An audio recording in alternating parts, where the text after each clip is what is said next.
Welcome to the ITSP Magazine Podcast Network. You are about to listen to the Soulful CXO podcast with Dr. Rebecca Wynn. These conversations focus on the intersection of technology, business, and humanity, exploring how these three areas impact each other. Dr. Wynn interviews guests, including business leaders, entrepreneurs, and experts in various fields, to share insights and experiences on cybersecurity, risk management, and leadership. The podcast aims to provide a fresh perspective on how technology can be leveraged to create positive change in the world. Now sit back, relax, and enjoy the show.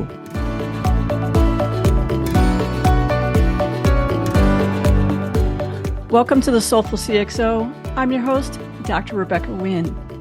We are pleased to have with us today Jeroen Kraaijenbrink. Jeroen is an accomplished strategy educator, speaker, writer, and consultant with over 2 decades of experience extending from academia through modern business and industry. He is world-renowned for empowering people and organizations to discover, formulate, and execute their future plans by providing innovative tools for expansive and forward-thinking strategy making for personal and organizational development. He enables individuals to realize their greatest ambitions and organizations to effectively achieve their business goals and mission through ongoing effective strategy techniques.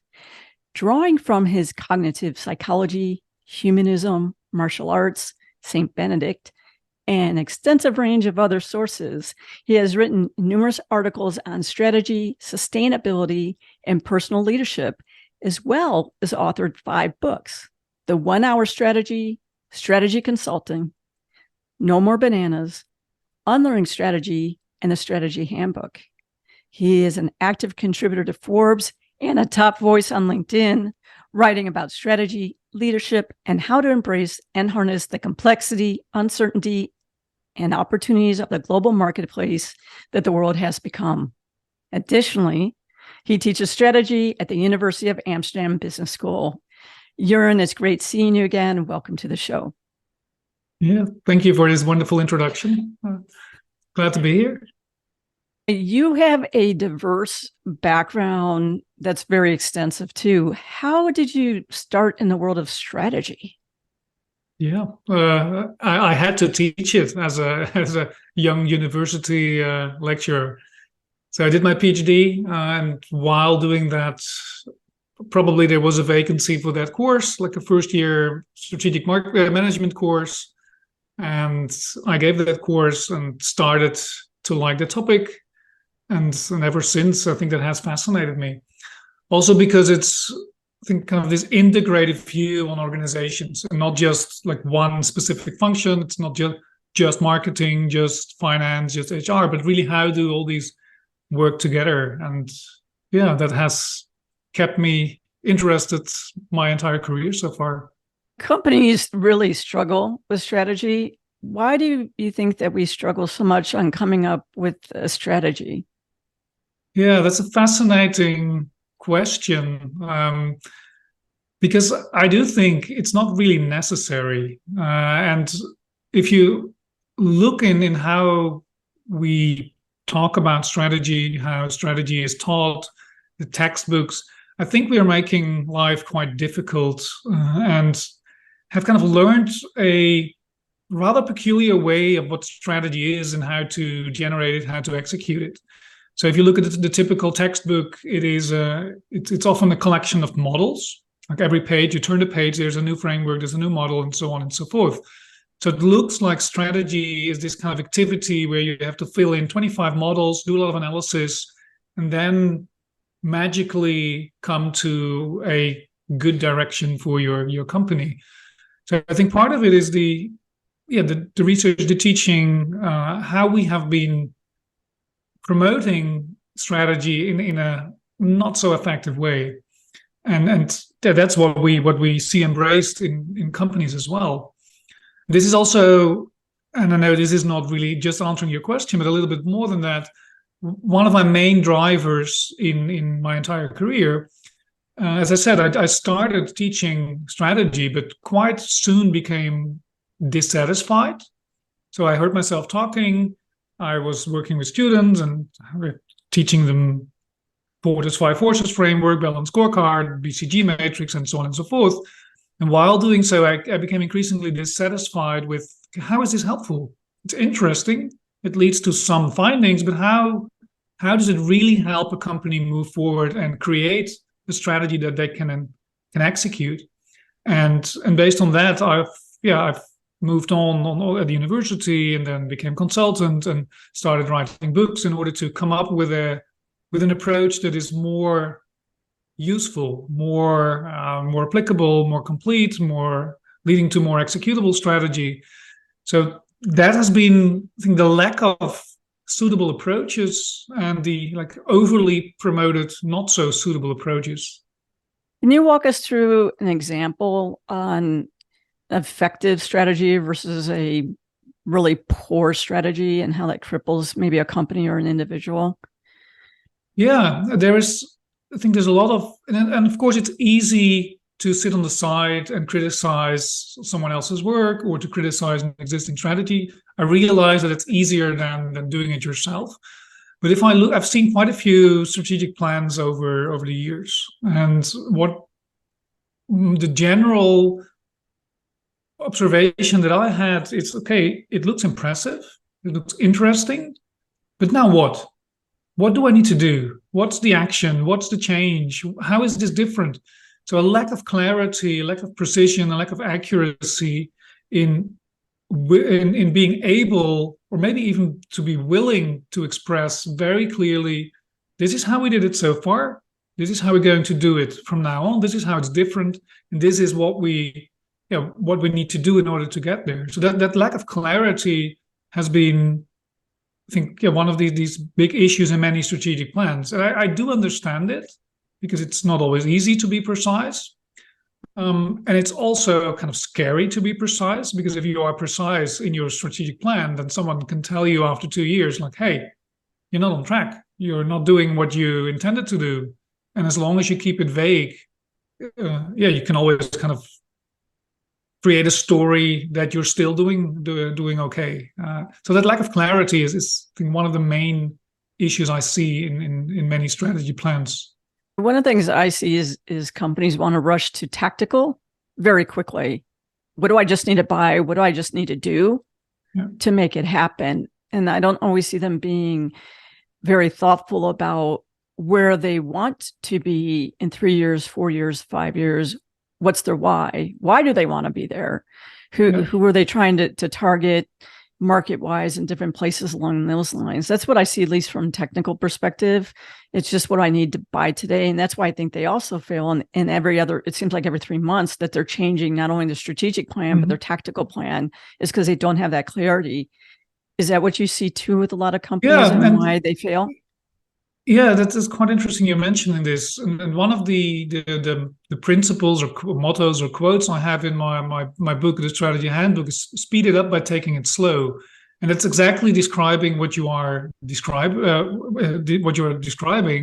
is the rush towards execution. And I can understand, once you have spent months and months and months and thousands of dollars on creating some sort of plan, then you're very impatient and want to rush to action.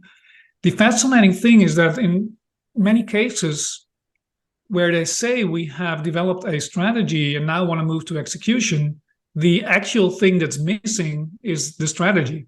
They have defined like high-level ambitions, objectives, targets, themes, vision. So whatever like high level, this is what we all want to achieve, and then jump to action initiatives.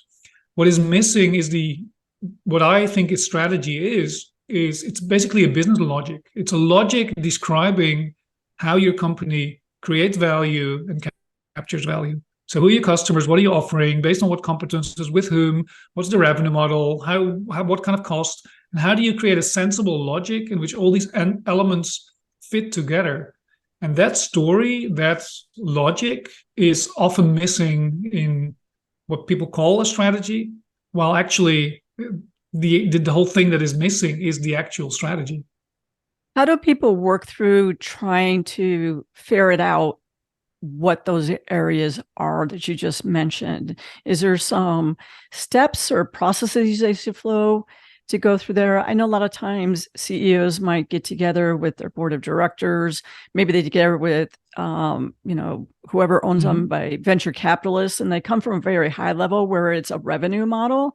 But that really makes it hard to drill down to the other departments who are trying to figure out what their strategies and their missions and their visions and tactical plans should be to actually roll up to make those models. So how do you make that a corporate-wide really strategy that rolls down very effectively?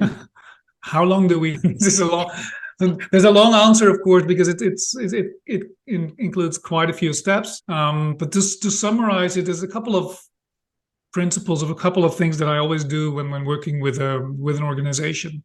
One is having a very participative process. Is make sure that people from different layers, different roles and functions, and different experience, ages, so have a very diverse team representing the company, not just the top, not just so a diverse team. That's one ingredient.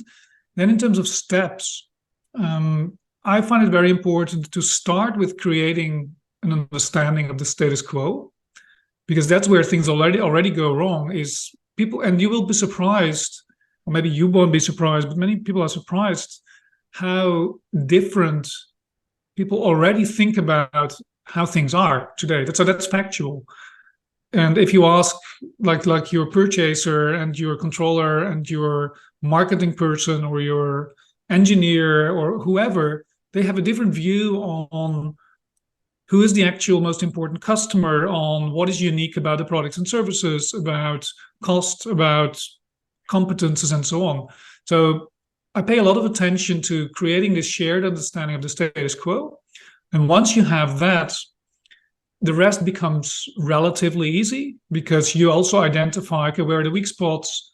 Where are the ideas? How is that different from what we're doing today? So usually if I work with a company, I have a couple of half-day sessions with this diverse team, starting with the status quo, then make an assessment of against a set of criteria, then do idea harvesting, idea generation, and all of that creates for me all the input I need to subsequently turn that into a coherent story. So the way I work with my clients is always use these sessions for the most diverse input I can get to create a very rich picture of a company and where they want to move and where they should move. And then my task as a strategy consultant is to turn those fragments into a first draft of a coherent story. So the way I work, I'm almost like a ghostwriter with a client. I write on behalf of them, trying to express where they feel they should move, given the market, given what's happening in the company, and so on and so forth. So that's the corporate level, and the same you can kind of repeat at the business unit level, division level, department level, but then in a shorter, quicker way, using the inputs from the corporate process as an additional input in your department, unit, division process.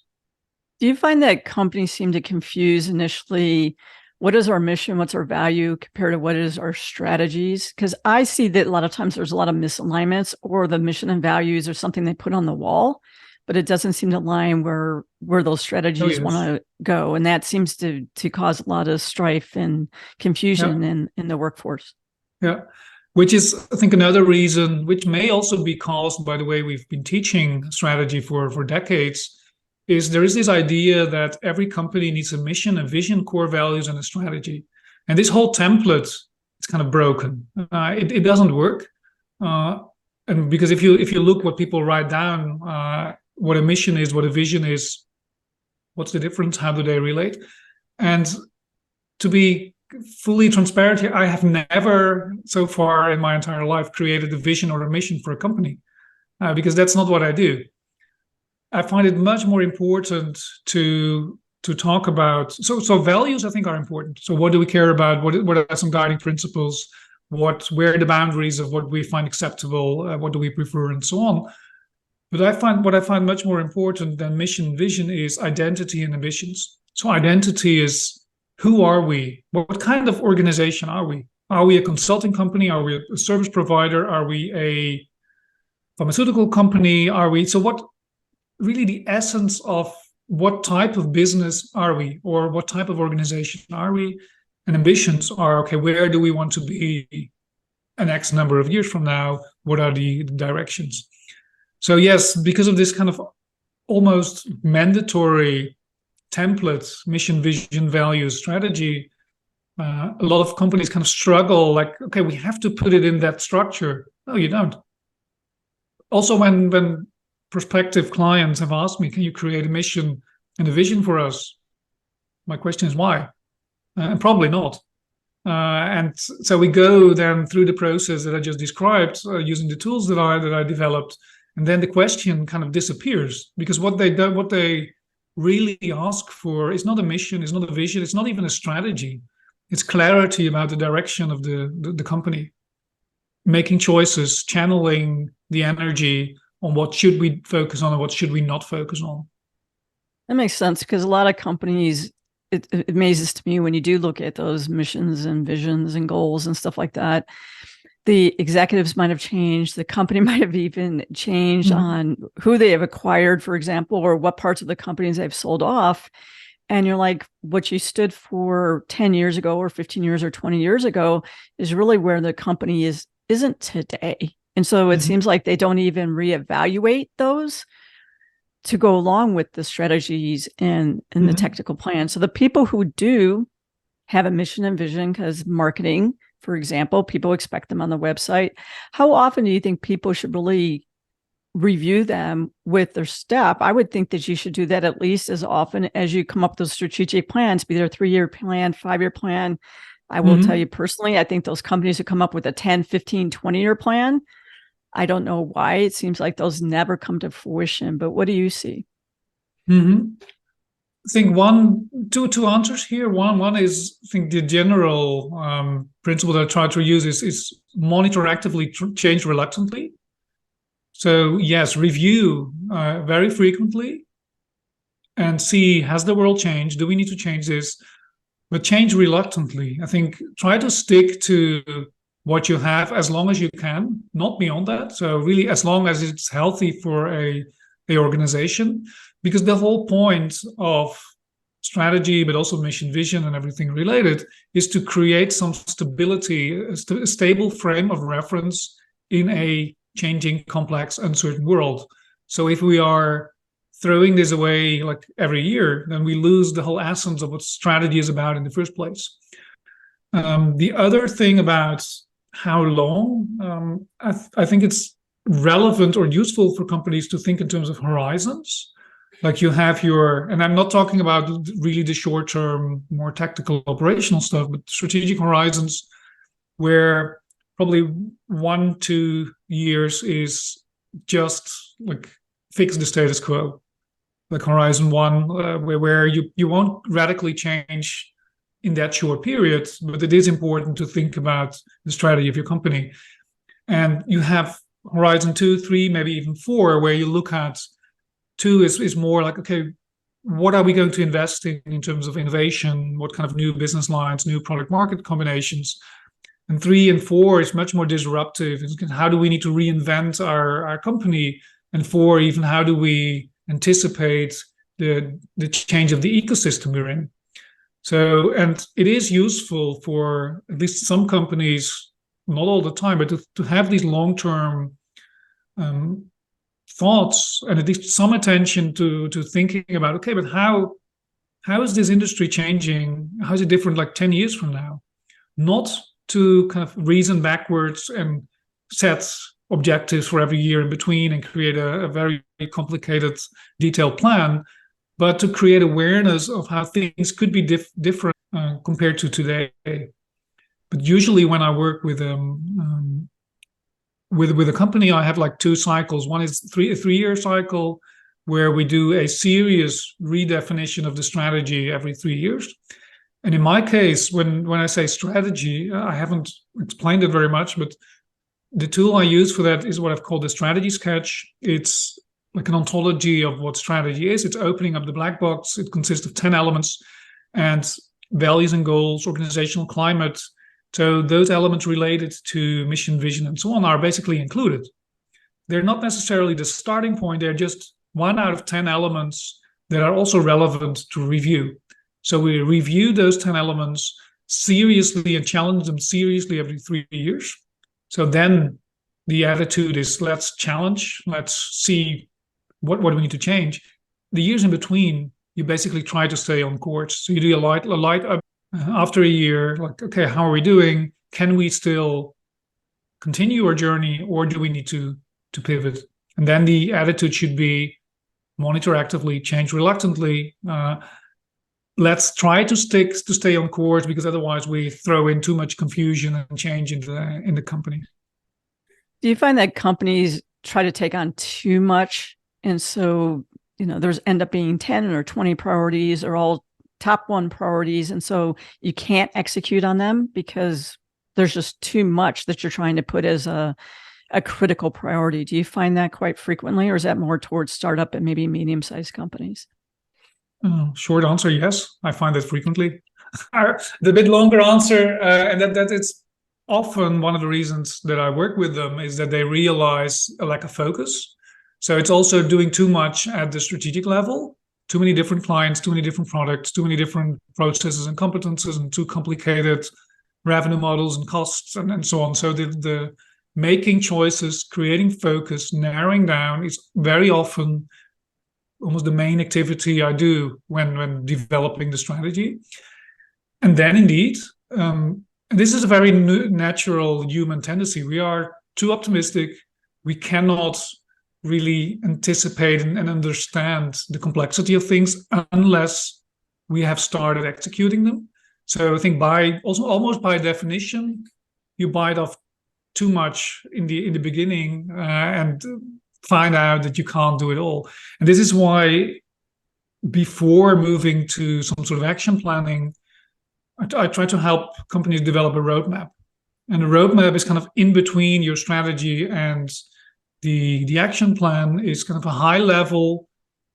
If we say 3 years from now we want to be here, let's just try and put down what do we need to do in year 1, year 2, year 3. One reason is it gives a sense of priority and logical order, chronological order. But the other thing is the reality check, because my experience is, and even on a micro level, when I think about what do I do during a day, once you start putting an order in that and say, okay, what do we do when, then kind of a better sense of reality comes in.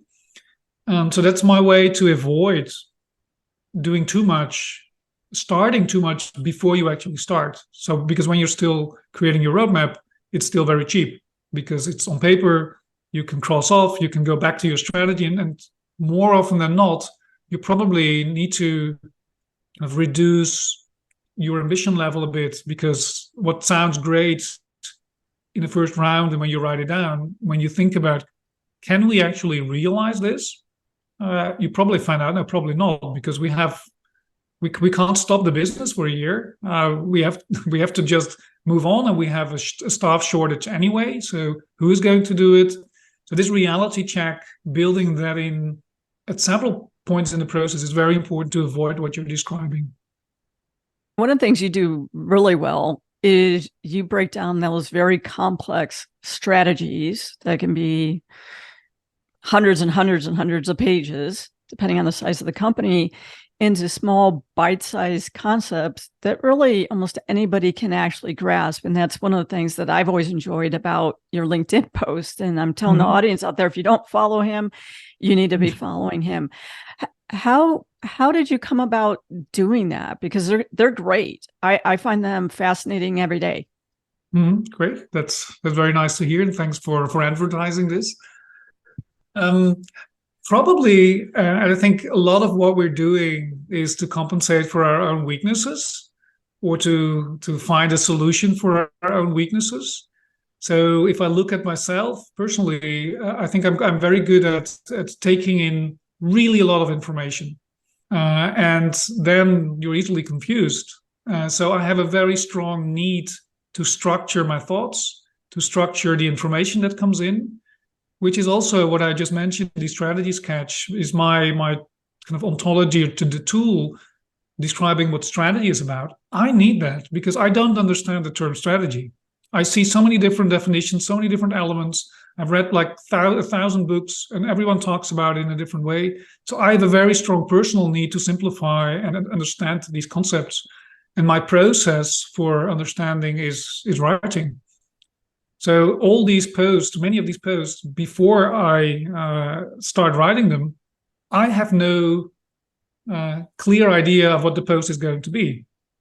So the clarity is the result. It's not the clarity up front. Of course, sometimes it's very clear because it's an existing model from someone else that I describe and explain. But all the models that you find on LinkedIn that are my own are virtually always a result of me trying to make sense of this concept. And yeah, for me, writing is really a very, very helpful mechanism to create clarity of thought. Do you find that pretty common that leadership out there, managers out there, or people who are just trying to be great in their field, that we want to be able to learn how to do this better, but like you just said, the education has just really failed us because they've had us too structured and they haven't allowed us to, I call it more be in the flow of thinking. You know, the old whiteboarding, as we used to do quite a bit, that seems to be gone anymore. Do you find that pretty common? Yeah, there's a very strong appetite for learning and clarifying and understanding these things, because otherwise I wouldn't have that many followers. Because I started doing this like a bit more than a year ago, August last year, with like 5,000 followers. Now I have 180,000 something. So that shows the appetite, the desire for clarity, for the kind of things I write about. And yeah, and of course, I don't want to be just overly critical about others or about how things are being taught. I've been part of this system as well. I've been teaching the same stuff. I've been doing the same stuff. So it's very, common that people our society, our economy, we've been trained in a particular way of thinking about business, about strategy. And even much broader, especially Western society, we've been trained like as left brain, rational, analytic, conscious decision makers. And that's a very limited model of a person. So we are much more than that. There is the other half of the brain, there is our emotions, there's our body, there is all kind of other stuff. And the tools, the techniques from the past do not include that at all. They are built on this kind of homo economicus, this rational, calculating human being. So strategy has become very much a reflection of that model of the individual. And what I do is based on, I think, what there is this trend that I think is going on, is more and more people recognizing that this is not how real human beings are, and we are working with real human beings, and so we must change how we think about these concepts, whether it's leadership, whether it's strategy, execution, innovation. So I'm very much, and I think it's important to point this out. A lot of what I write is not original in the sense that it's my invention. I'm processing what others have done before me, and I'm just trying to package what others have created in an accessible way. But since you're calling this the soulful CXO, I'm probably preaching to the converted here. What you do is you bring the humanist back into thinking about strategy, how you're going to execute, and how you're going to get people to execute it. Our time has totally flown by. What's the best way for people to reach out to you for advisory services, speaking engagements, and to learn more about your company? If you manage to spell my name correctly, then just Google me. You'll find me. I'm on LinkedIn. So there, connect to me and maybe refer to that you heard this podcast. My website, jeroenkraaijenbrink.com, and the recent initiative, strategy.inc, which is a program for internal and external consultants. So if you're interested in learning, let's say, my approach to strategy and want to use that within your organization or your clients, then Strategy Inc. would also be a good. And of course, look up my books on Amazon or any other page. Again, if you spell my name correctly, you'll find everything you'll find is from me. Jeroen, thank you so much for being on the show. You are a soulful CXO.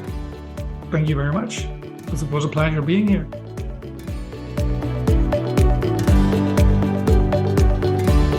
We hope you enjoyed this episode of Soulful CXO podcast with Dr. Rebecca Wynn, part of the ITSP Magazine podcast network. If you learned something new and this conversation made you think, then add this show to your favorite podcast player.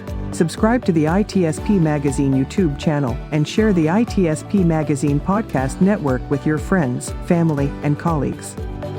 If you represent a company and wish to connect your brand to our conversations and our audience, visit itspmagazine.com to learn how to sponsor one or more of our shows. We hope you will come back for more stories and follow us on our journey.